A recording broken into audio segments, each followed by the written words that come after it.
Friends, welcome to my channel. ఇక గౌతమ్ తన బిడ్డకి అయితే ఇంద్ర పేరుని పెట్టాలి అనుకుంటాడు. కానీ భానుమతి ఎంతకీ ఒప్పుకోకపోయేసరికి ఇక గౌతమ్ ఇలా అంటూ ఉంటాడు, సరే బామ్మ, నేను ఒక గేమ్ చెప్తాను. అది ఏంటంటే ఇది ఒక బౌల్. నేను నాకు ఎంతో ఇష్టమైన నా కొడుక్కి నా ఇంద్ర పేరు పెట్టుకోవాలి అనుకుంటున్నాను. అందుకే చీటీ మీద ఇంద్ర పేరు రాసి ఈ బౌల్లో వేస్తున్నాను. అలాగే మీరందరూ కూడా మీకు నచ్చిన పేరుని ఈ బౌల్లో వేయండి.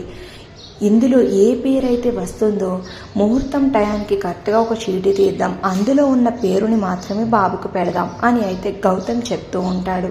ఇక భానుమతి ఒక చీటీ మీద పేరు రాసి ఆ బౌల్లో వేస్తుంది. ఇక యామిని, అహల్య, సుభద్ర, అర్జున్ ప్రసాద్ అందరూ కూడా వాళ్ళకి నచ్చిన పేర్లను అయితే రాసి ఆ బౌల్లో వేస్తారు. ఇక ఆ బౌల్ని తీసుకుని వెళ్ళి పంతులు గారి ముందు అయితే పెడతాడు.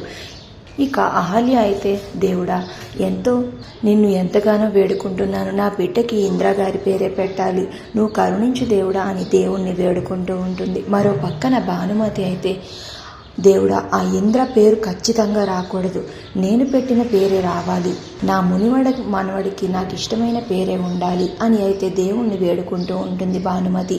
ఇక అందరూ కూడా ఎదురు చూస్తూ ఉంటారు. మరి ఇప్పుడు అహల్య బాబుకి ఏం పేరు పెడతారు అనేది నెక్స్ట్ రివ్యూలో తెలుసుకుందాం. వీడియో నచ్చితే ప్లీజ్ సబ్స్క్రైబ్.